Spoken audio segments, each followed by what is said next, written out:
10 seconds remaining.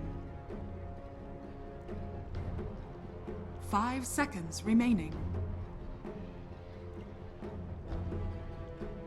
Reserve time.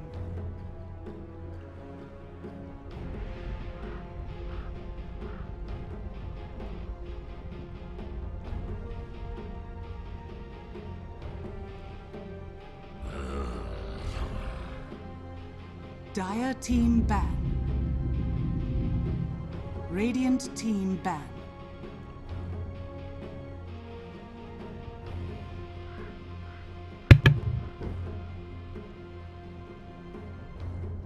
Hello everybody and welcome to the second game between Team Alternate and Power Rangers. Let's get into it. I'm Llama Down Under, joined by the Wonder Cow, Gorgon. Phoenix actually got banned out. It's a Christmas miracle. But yeah, the Phoenix ban there is, I think, largely because how much the rotations impacted the early game, right? For Team Alternate attacks, the Phoenix did, in a big way, help keep the team stable in the face of some pretty heavy aggression from Reserve time. I'm not surprised at all to see it banned out, especially Power Rangers decide that they want to go for a Dragon Knight or a little bit tanky. Yeah, I think it's funny because the Phoenix hasn't been touched all day except Alternate then, picks it immediately gets banned. Alternate go with the IO ban out. This is something I'm always happy to see because it feels like every team can play IO right now. And every team should be able to play IO. I mean, IO is one of the most consistently picked banned heroes, specifically banned heroes in Dota history.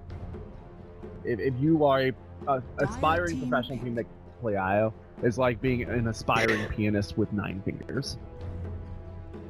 Yeah, if you have 12, there are songs just for that, but not 9. 9, you're right out. It's not great. But back on topic, instead of busting out the innate knowledge we have between us, it's going to be Slaughter first pick for Power Rangers.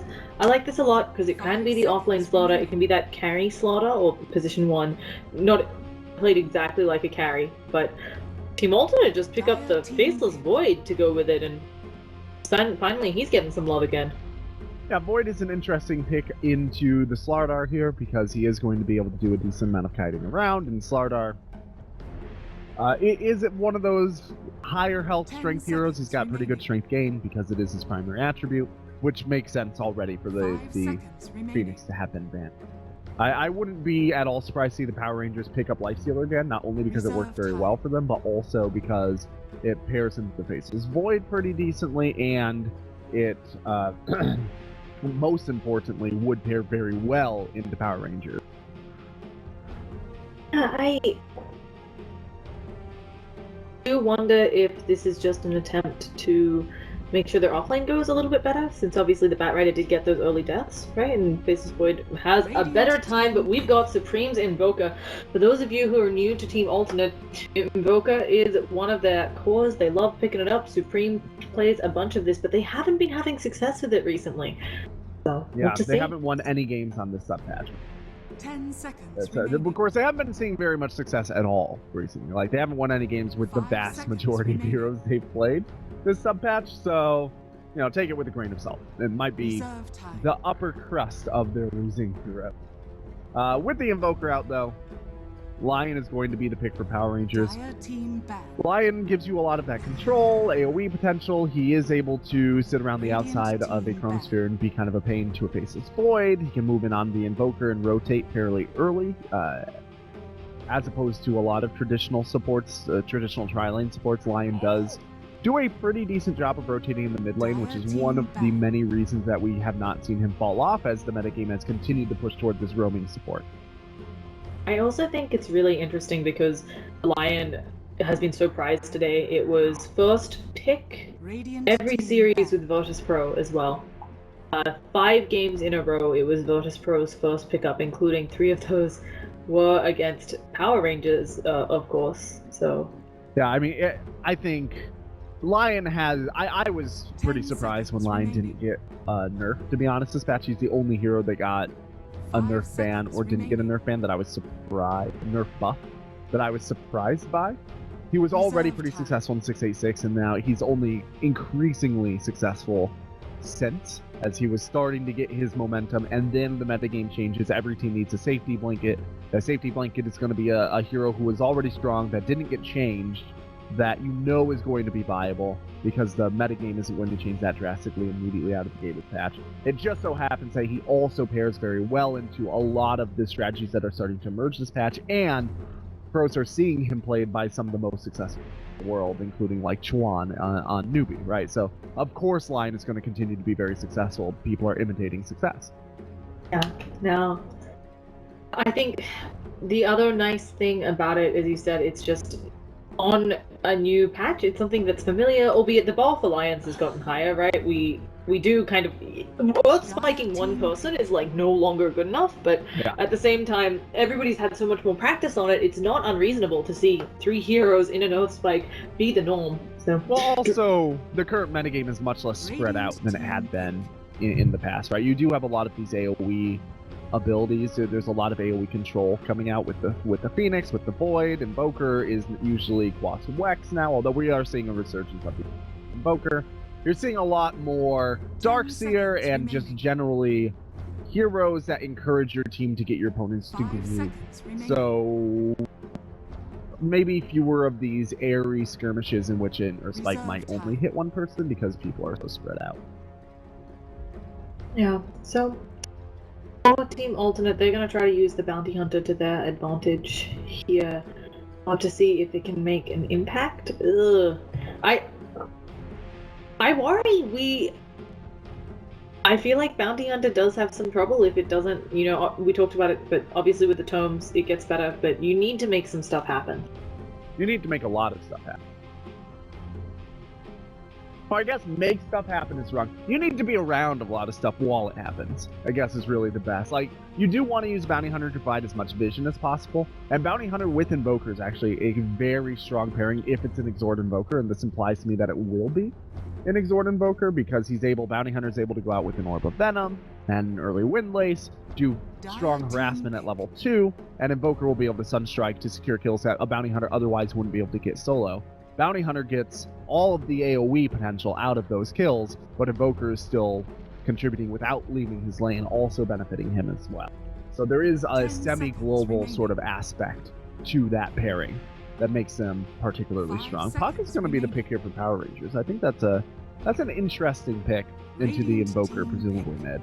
I think it's really strong here. Obviously, the Invoker is able to, you know, sometimes put out some good harassment, but this may force Invoker to feel like he has to go for Quas Wex so that he can Tornado EMP. Additionally, Puck, very slippery. It's not something that's so easy for the Bounty Hunter to get the jump on with Janata, with Invoker. If he does go Exhort, having a lot of damage, just think all around a good thing. But Team Alternate immediately go with the hard counter of the Disruptor. Also nice against StarLadder if it does end up being off lane or even safe lane. Very nice against the StarLadder. Yeah, regardless of what position that StarLadder is in, the sprint in or the blink in, if Disruptor doesn't get caught in it, immediate glimpse back negates that initiation. Or you get the blink in and the immediate static storm can catch the StarLadder very out of position, especially if he already has sprint going and he's taking that bonus damage. Power Rangers, they have some push now with the Jakiro, they have some gank with the Puck and the StarLadder. Their team fight is so-so, but they really don't have very much late game. Yeah, this is I mean, wait for something to tie it all together, and maybe it'll pop up there. Neither team ridiculously strong in the late game, actually, right now, right? You can argue that Invoker scales pretty well, Faceless Void can build for more damage, but similarly to the StarLadder, it's not exactly someone where we see often the super hard right-clicking builds. It's usually much more utility. Yeah, if he has to, he can. You know, I mean, StarLadder can too, but because Faceless Void is an agility-based hero, if he does scale into clicking, he typically does more damage because he attacks faster and he has higher armor, so he has more survivability. Regardless of how you build a StarLadder, he can do quite a bit of damage, but he does hit a certain wall, as most strength heroes. Wraith King is going to be the final pick here for Power Rangers. Into a potential Quas Wex Invoker, that's a very strange decision as your carry, presumably.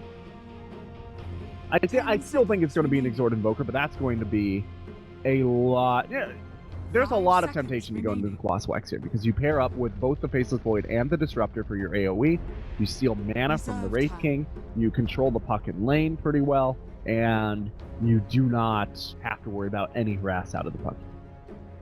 Yeah. That said, you don't get the early kills with the Bounty Hunter from the potential of the Sunstrike combo, and you also don't have any push on your team at all if you don't go for the Exort, because the Forge Spirits are all they have so far. I also really like the Wraith King because of the whole, if you ever Chronosphere just for the Wraith King, you're going to have a bad time. Similarly with the Static Storm, since there's the secondary life. You just have to play. It's just harder to deal with that hero. And they're going to go with the Slog. This is a fun one too. Got a little bit of synergy against the Wraith King for the same reason. You know, you kill him once, you get all those essence shifts, and then you kill him again, you get some more. But... So... Yeah, it'll be interesting to see if this Slark does go in for a Shadow Blade or a Blink Dagger for his initiation. He is into a Slardar, which could be a bit of an issue on the Shadow Blade, but only for escapes. For initiations, the Slardar doesn't deter a Shadow Blade. So, I'm trying to think. There really aren't any serious passives that you really have to knock out either, going into a Super Edge. So, this Slark could go either way. Well, we'll see what his priority is. I haven't actually seen alternate attacks run a Slark very often, because I haven't watched the team a whole bunch. I'm not really sure how this player prefers. Yeah, 1 second. I am checking if this ward is in or out. It is in the spawn box. I wasn't sure. This ward right down here, Yeah. I was not sure from the overview. I thought it was, but it wasn't quite sure because I wasn't It's hard with the convinced that they 3/4 would. down. Yeah. I wasn't sure if they would block their own is the other issue. Some teams like to when they're up against someone like a Faceless Void who could maybe pull and get some more value out of it, but a lot of teams like to pull it themselves. But this does indicate to me that they're planning on having the supports roam a bit more. We are going to have a rune fight. It's been ages since I've seen one of those. Supreme going to take the stun. Exotic Gear, no. Both runes going to PR. Invoker going to go down first. Cheshire Cat soon to follow. Who has the team fight here? A lot of folks getting low. Trying to come back in. Faceless Void jumps over the head of Bignum. Tries to body block, but isn't quite able to get it up. And the stun should slow things down. Exotic Deer needs to back on out. They're still trying to poke away at Bignum, but it doesn't look like it's going to be enough. And Kaka will probably fall here. Taking the tower hits will be the next to go down. L in trouble as well. Supreme coming back into the fight does of course have that Sunstrike, but beyond that can't do too much, and it looks like a bit of a win there for PR. Both runes, double kill. Yeah, Seems good. PR have much better level 1. Like early in the game, alternate attacks will come in with some pretty solid AoE control, right? But you're still talking waiting till level 6 for Disruptor, and that's, 11, 12 minutes into this game. Oh, they see the Bounty Hunter opening onto Bignum, but there is the Orb. L able to dodge it, but not the Waning Rift, and one more auto attack. It will not be an uphill miss. Arise on a killing spree already. Will be forced around, allowing Invoker to get some lost hits, but this is not the start in mid that they were looking for. And Arise should be able to get away with trouble here. That's a bottle. He'll be able to just walk back and get the bottle, which also takes away from the possibility of the Bounty Hunter sniping the bottle on the Courier, which is a big part of the pressure that alternate attacks' pick would normally be able to apply in the laning phase. This is just an unmitigated disaster for it, to be honest. Yeah, you're not joking when you say that. That's no exaggeration. It's, of course, still totally possible for them to turn it around, but this is a great start for Arise in the mid lane. And Invoker's gonna have to do mad work to catch back up. Yeah, the puck is, he's not falling behind in experience at all, despite the fact that he has been out of the lane trying to kill people in the river for the bulk of this laning phase. So the Invoker is getting his last hits, and the puck is not, because the puck was getting kills instead. So that's a small consolation, and it is going to be the Exort Invoker. I think that that's probably the right call, even though the temptation is there to go for the Quaswax. Yeah. So, Invoker's gonna have Bounty Hunter coming on by trying to help out. They actually place a nice ward for the Invoker, and they've de-warded the Sentry in mid. So it should be a little bit easier for Echo to come in and get some work done. But for now, heading back up, watching that top lane, Slog and Slaughter, both really having trouble farming. Yeah. I am unsure what Cheshire Cat... Oh, he's grabbing the wave, okay. He might get caught in a kinetic field, and Kacker is coming in. There will be the DD. He doesn't have Janati yet, though, so there's no slow, and Glimpse not available on Disruptor, only level 2. Yeah, also no mana left after the kinetic field. That was so close to being a kill potential, but there's no mana maintenance up here in the top lane, right? Slark is out of mana, Disruptor's out of mana, Kakor wasn't there, and it's only level 1. Had they had maybe a little more mana regen, or had they maintained their pools slightly better in anticipation of an opportunity to kill Cheshire Cat, that would have gone much better. But as it is, the StarLadder is doing just fine up here. He's got 8 less, it's the Slark has only 12. Yeah, it is, it's not the greatest of lanes up there. I don't know, I just think this game is really odd. I'm interested to see how mid's There we going. go. Somehow, Exotic okay, Exotic Deer in a lot of trouble. Will be going down here from the burn. Cheshire Cat, maybe Kakor will come around and do something, but finally now, just getting level 2. Not soon enough, and obviously without the Disruptor there, couldn't do too much at all. I really like how aggressive Power Rangers are being here, realizing that with a Bounty Hunter pick in the support role, the early game combat potential is fairly minimal coming out of alternate attacks, and they are being very aggressive up here. Slark also is a pretty decent laner if you pair him with a stun, but if you don't pair him with a stun, his damage output sub 6 can be less than awe-inspiring. Especially since in order to Dark Pact to get that burn damage, he has to hurt himself, which makes him pretty vulnerable to burst damage, such as the Slithering Crush. I'm really impressed as well in the mid lane, despite the early lead for the Puck. Supreme doing a good job of catching back up. Of course, he has gone Exhort, so he hits very hard, making it difficult for a Rise to CS, but it's still impressive after that lead that the Invoker is doing so well on the CS. Yeah, the Void is also doing very well down here. I mean, he's got 15 CS. The Wraith King, granted, is sitting up all the way at 21.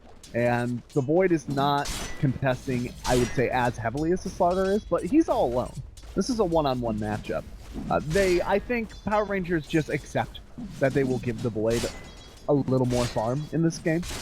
And they are trading that off by stripping farm away from Exotic Deer and the Slark. I think that, once again, I do think that that's a good call. To be aggressive, to punish the early game disadvantage that alternate attacks have, because once they're able to collapse in and do some team fights, or some pretty hefty Sunstrike ganks with the Bounty Hunter, the game might get a little bit harder for Power Rangers. They might as well soak it up while they can now. Definitely. So in middle, since Invoker has taken a little bit of time to go in jungle, this is pretty standard stuff, by the way. Once you have Forge Spirits up and you think you can take a camp or two, you let another hero get experience. So Hera will get halfway to level 3. This poor Bounty Hunter still having a lot of trouble making stuff happen. Oh, the Time Walk away from Nisha, going to buy him 10 more seconds of life. Manages to pop that salve off. Where is the stun? He is just going to try to walk around them, but there it is. And now the Earth Spike going to be soon to follow. Will not have that Time Walk, and he will fall.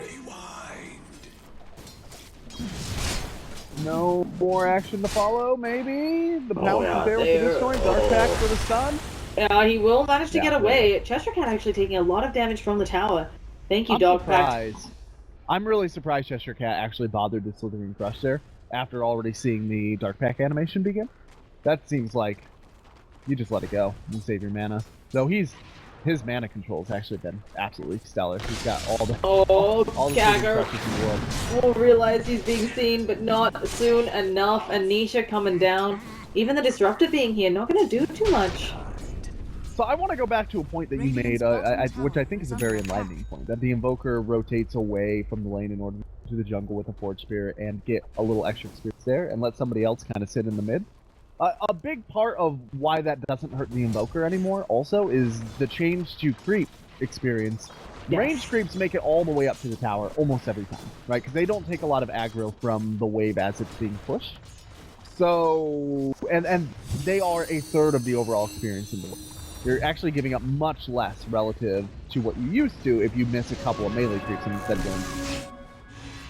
Oh, okay, we have a Dream Coil onto Disruptor, not 100% sure what he was doing so far up there, while Supreme was just lost hitting. Suicide by Puck is what he was doing. Oh. Anisha having some trouble in the bottom lane as well. Should have the Time Walk here, but they throw out the Hex. They need some more damage. Nisha manages to get to the low ground, hoping for some lucky crits there, but couldn't get them. Yeah. And Puck is going to smoke up and rotate. under attack. Scouting. He thinks there's somebody in the Roche pit, but I don't know who he thinks could possibly be roaching at this stage. I don't think he thinks they were roaching. I think he thought maybe the Faceless Void stuck around. Yeah. Was gonna wait for the rune, but did no such thing. Radiant's middle tower. is Meanwhile, under up attack. top, Exotic there continuing to be held under the water. Quite seriously. The StarLadder is keeping up with them, almost literally gold for gold. Not going well at all. Especially when you compare the CS of the Wraith King, 46 to 27. This Wraith King will scale into the game a little bit more, too, if he does build. Oh no, Big Gnome.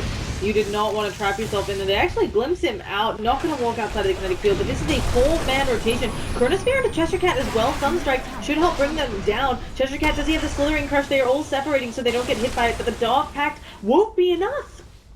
And, oh goodness, Exotic Deer getting very low there. He will survive, and he will be back in fighting shape in like 8 seconds because Shadow Dance is goddamn ridiculous. But yeah, not getting Cheshire Cat makes that a very heavy engagement for not a lot of gain. A rotation from, well, 4 heroes end up there, plus the Sunstrike from the Invoker. The Chronosphere goes down. The Shadow Dance went in as well, I believe. No, Shadow Dance did not get. But, I mean, all things said and done, they put all their resources on the map up there. 30 or 35 seconds, except the Invoker. They got 1 Jakiro. This is the lowest level bounty hunter we've seen all day, still only level 3 at 9 minutes in. Not having the impact they were looking for when they drafted that hero, but I'll have to see. Wraith King does have the omelet recipe arriving, so he's going to be building that before going for the Blink, and we've seen this show before. Both the StarLadder and the Wraith King can play this game. They go omelet into Blink, and suddenly they're there. Oh, but they glimpse back onto the StarLadder. He actually misses the Slithering Crush, taking a lot of damage here. The auto attacks and the Thunderstrike, will it be enough? Yes, it will. Fairy Fire, no Sunstrike off the mark, but it's a nice try. StarLadder going in there with the Jakiro behind him was a little bit of the blind leading. There was they wanted to get the tower, and that's great. They did end up getting the tower. Trading the StarLadder there probably not worth in this particular case, just because of how far ahead our ratings are. I mean, at 10 minutes to be pushing 3,000 net worth advantage on this path is more substantial than you would normally. Even from a game that is relatively one-sided. But it's 3,000 still because the changes to AoE gold is quote-unquote the rubber band mechanics, right? That mechanic was not altered as the metagame, as the patch altered. So it is still just as extreme as it was in prior patches, even though the net worth doesn't change quite as much. I think it's just, as you said, it's a really rough sign of the times. Puck's gonna drop the Dream Coil onto 2. Cheshire Cat coming in. Supreme trying to do what he can, but there is a hex up on him. Disruptor already dead. Supreme in a lot of trouble here, trying to get out, but the kinetic field has worn down. Drops the Sunstrike, but it's not enough. Cheshire Cat gonna go down. Supreme, though, already lost. And oh, actually, maybe Supreme can get something else here. Fight little duties. They will not. A nice little save there. Meanwhile, though, you have 2 heroes bottom. Wraith King dove the tower and forced Void completely out of lane, and Jakiro took the tower for himself. Slark is getting some catch-up time, and that's very nice. He is now pulling ahead of the StarLadder by a healthy clip. His team is actually on top of the net worth in terms of top 3 of the top 5, but in terms of the top 2, well and ahead of all of the opponents. It's going to be the Puck and the Wraith. And neither of these heroes are heroes that you can really afford to give early Blink daggers. Yeah, it's pretty dang scary, right? This StarLadder, he doesn't have the most amount of bomb. He is trailing behind the Faceless Void, but the fact that he's done so well in that lane and hurt the Slark so much. Looking at the net worth graph, they're so far ahead on the Wraith King and the Puck. I really like that Puck rushed the Blink dagger here instead of going into the increased magical damage from the Veil instead. Just because the Veil, one of the reasons that you might get it is in order to help get kills that are otherwise kind of dangling before you. But another reason you get it is because it helps you farm down creep waves pretty substantially. Puck does not have a very good mechanism for farming creep waves. So if you are going to be scaling into a more mid-game strategy, that's a pretty good item to go for first, and then you increase your farm so you get your Blink Dagger faster than you. you got some other item. But the Blink Dagger is going to allow them to be extremely aggressive here. And I think Power Rangers realize they need to come out to an early lead and maintain that early lead in order to feel safe moving into the late game. Not because their opponents have stellar late game, but just because Power Rangers late game does fall off. Oh, Hex and Finger, but it's not enough! A miscalculation on the damage there for J4, and now suddenly in a very bad spot. The Wraith King doesn't get caught, but this will be the first track kill of the game, and J4 brought down with the rubber band as well. Might even be 1,000 gold, all things considered, yeah. Cold by the Wraith King. He just walked away, man. Yeah, 800 gold for a Lion. That tells you just how far behind these guys are. But 800 gold going the way of the right hero can swing at this early in the game. If one of your heroes for alternate attacks is in a pretty good spot, it doesn't necessarily matter if all the rest of them are behind if you execute very well.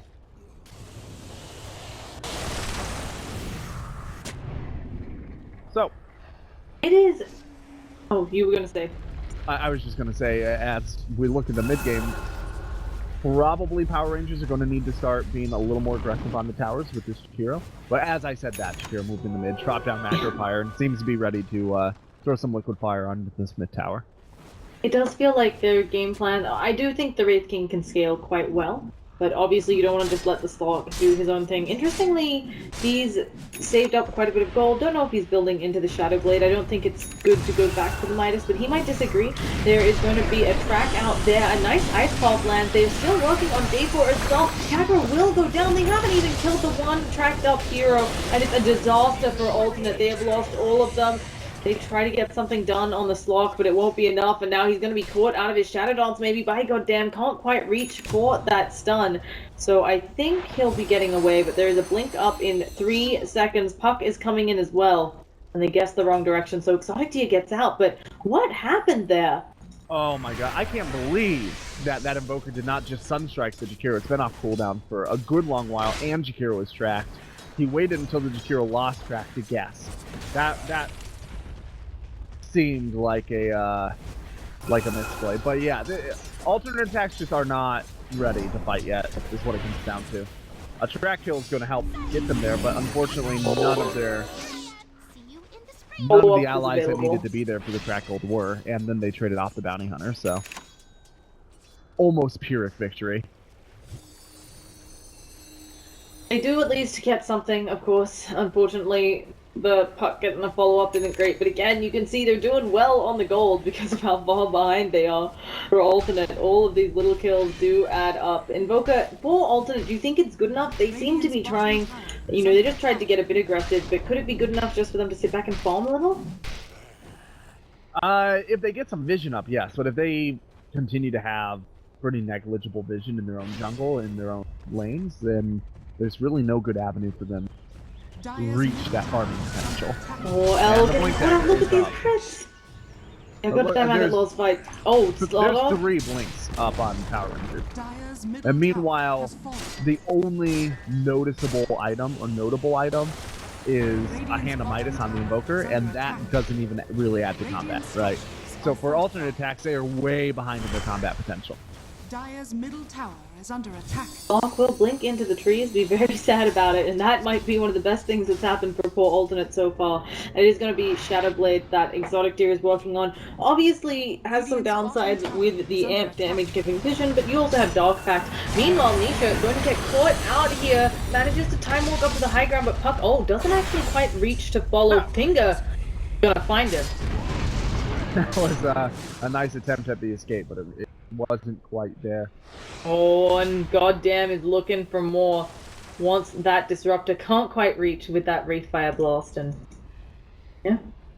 Alright, so game continues to look pretty one-sided, but if alternate attacks are able to find their way into a handful of core items before they lose high ground, which should be doable because the tier 2s are more difficult to put, and that will slow the roll from Power Rangers. A couple of core items, a mechanism maybe on the Bounty Hunter, a Shadow Blade on the Slark. They use the Slark Bounty Hunter in order to get a handful of really good pickoffs with the Sunstrike potential there as well. Yeah, they could bounce back into this game. It's going to be hard, though. There's now a Dagon on the Puck and almost a Force Staff on the Slark. Yeah, to say that it's hard, it's going to be hard is an understatement, right? There's so much superior initiation coming out of PR. They really would have to play this perfectly on alternate, and it doesn't feel like they've got those opportunities with the items they have right now. Invoker trying his best just to push where he can, has alacrity of one of those creeps, having them work on Jakiro, but it is not enough. And with the tier 2s already being attacked for alternate, oh, Yeah, a big problem here hard.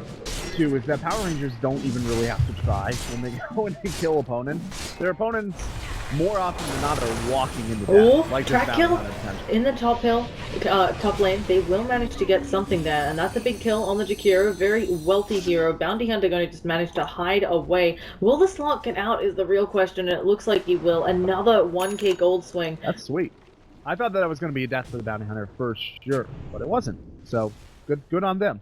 That's that global potential with the Sunstrike that we were talking about. They're getting something done. Unfortunately, this gold graph is still trending in favor of PR. There's now a blade mail up on the Wraith King. That is huge trouble. He can just walk through Disruptor's ult and almost kill him. I feel like the only saving grace of the Wraith King build is that if this game does go late, the Armlet, the Blade Mail, they're all kind of earlier game items or mid-game items, and obviously he can still replace things like the wand to get bots or whatever, but eventually he would have to replace those, so possibly if itemization is different on alternate and this game goes very long, they'll have the leg up, but that's like a half hour away at least. I don't even know if that's necessarily true in the alternate attacks, because they've got no damage over time, so toggling can be actually really effective. And the Blade Mail, Wraith King's going to have a higher health pool than anybody from alternate attacks for, if not all, most of this game. And remember, it goes through Magic Community in terms of like physical damage now, so it scales in the late game much better than it used to. I mean, returning the damage type is painful. Right, he'll probably replace the armlet at some point if the game goes long enough, but that's a very long shot to even be talking about the game going so long that he needs to. And then we get both teams using their scan, in which case Radiant scanned here and Dia scanned there, I believe. Yeah, even with the new notification, okay, we have a dead exotic deer. He may be able to get out of this one, but it's not looking like it. He's completely surrounded. This is just more of this pretty quick and easy kills. It's almost as though Power Rangers are a giant whale just kind of cruising through the ocean, and the krill just falls into their mouth, you know? That's how they eat. And they don't really seem to be going out to actively find any kills. The kills just kind of happen. That's going really well there for PR. They're going to work on extending their lead, and of course they have the Aegis. Suddenly you're having a really hard time playing folks on their team, actually. Okay, Supreme will be out just okay, but... And with the Dagon level 1 popping up on Puck, also has a Yules on the way. How do you kill this fellow? You don't, probably. He's got the Aegis at least, right? So, just ignore the Puck. Once he spends his Dagon, his damage output is a little limited. He kind of blows up at the beginning of a fight, but then has very limited output after that point. I think really, they have to knock down the Slark. Early in these fights to make sure that you're not getting multiple stunts off in the fight. If they can keep it to one Slithering Crush and only one or two of their heroes hit with amplified damage, they could realistically expect a trade. Maybe not a very positive trade, but at least breaking even. And breaking even is a win for alternate. Yeah, it is not easy for them. If they can even get a like 2 for 4 with tracks, they'll probably break even. Oh yeah. Honestly, depending on who the one is, if they could get one. Okay, Cather is just gonna stand there, gonna get caught out here, but instead they managed to go onto L, and that's immediately a buyback. Arise on a godlike streak. They need to get more and more of these tracks flying out. Oh gosh, there is a range creep trying to do some help into a static storm, but the kinetic field doesn't last before he managed to get the full stop off, and the Bounty Hunter going down very quickly here. Ult have been used. Supreme is finally there. Chronosphere will land onto 3. There's a big meteor going through, and the Sunstrike. They might be able to kill up J4 here. They managed to get the slaughter. J4 getting low, but Nisha trying to do what he can. Can't even catch this lion. Gonna time walk forwards. Actually, completely. They know where he is. Anisha in a lot of trouble there. Needs some backup, but instead he's he's gonna fall. Buyback on the Invoker, no buyback on the Void. This is probably a tower, but they might be able to, if they spend, or at least the racks, I mean. If they spend the buyback on the Invoker. But if they're not willing to, they'll probably lose a set of racks. Now, tracks are going out onto a rise. There's the jump forwards aggressively by goddamn Exotic Deer's Shadow Blade has worn out. Puck, they're trying to pick him off, take advantage of how deep he goes, but instead he will just be able to blink back, and as you said, now the racks are being worked on. 11 seconds until folks respawn. There is a shuriken up in 1 second. They might be able to burn 1 life on goddamn if they play their cards right. Gonna go throw that shuriken around. Puck dodges it. Not looking like their Rax is gone yet. Exotic Deer trying to find someone. Decides to go in onto J4. Uses that down pack and that ult, but it's not going to be enough. He's standing in the macro pyre. Has to run away very quickly. Sunstrike going out. The Meteor not going to hit anybody. And L just trying to kill off the Lion on the sidelines, but they just can't catch him. Disruptor looking like he's going to go down, and that's a dieback. Now over on the side here, we've got a Yule's up on Denisha, manages to time walk over to the side, but is amp damaged up. They can see everything here for this Faceless Void. Has to be very careful, doesn't have Chronosphere for 21 seconds and will get blown up. Exotic Deer is standing there invisibly, and at the same time while all of this is happening, the Rax was taken down. Supreme in their base, trying to fight, but not much he can do. This is the stage where you really, I mean, they're going to play it out because it's elimination. It's literally elimination on the line this game, but I'm not seeing any viable way for alternate attacks back in this game. Yeah. Barring just an absolute shit show from Power Rangers. Yeah. Looking very grim. Red King has not even had to use his ultimate yet. Let alone that Aegis. They finally bring him down once. Oh, oops. Red King doesn't have the Aegis. That would be Puck, who is no longer holding it. It's gone. There's going to be a stun out onto L. They are diving the fountain.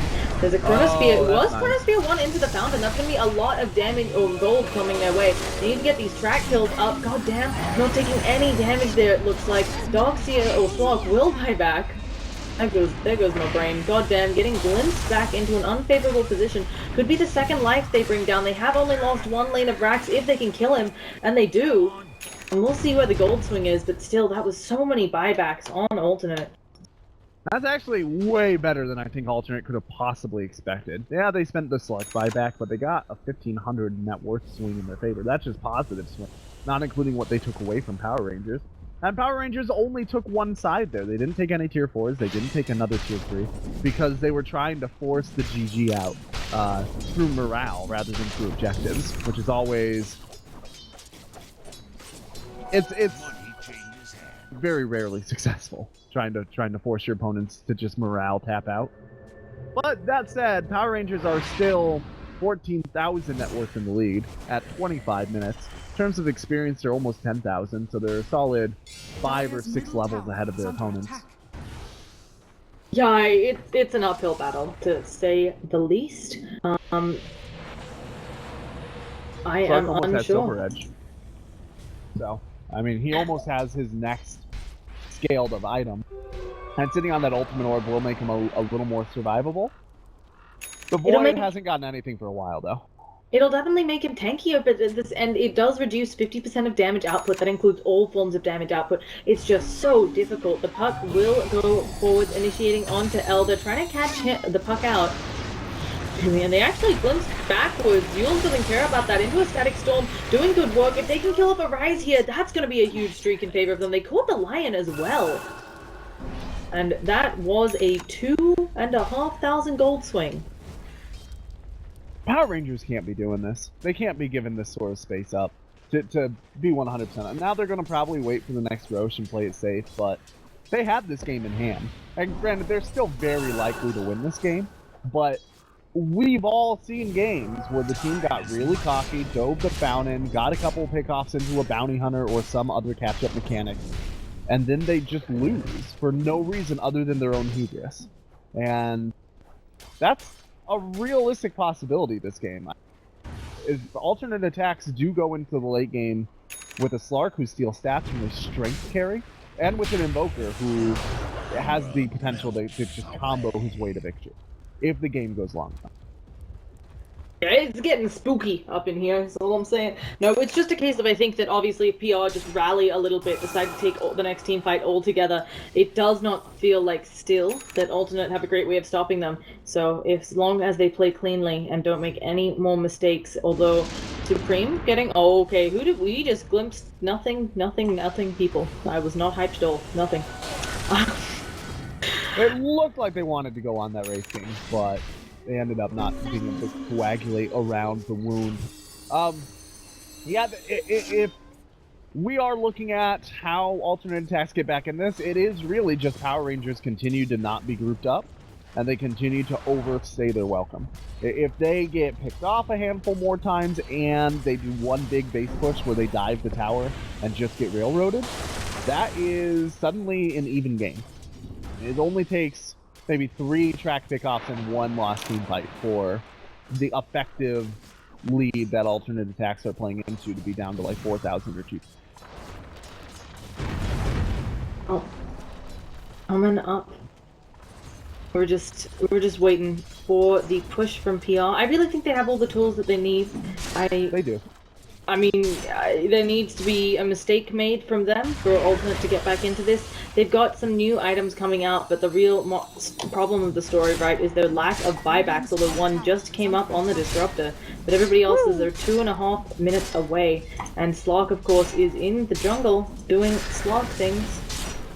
That Disruptor buyback is going to be the saving grace of this game. You mark my words, Lana. You joke, but let's say that Static Storm isn't put down. Also, the Ice Wall and the Ice Paw, very icy in this game. Goddamn, being very aggressive, going far up onto the Invoker. They want to pick up Supreme. They know he doesn't have a buyback, but instead they get the Chronosphere. They can't stand there though. Supreme will be dead on the deck for 60 seconds. Nisha soon to follow.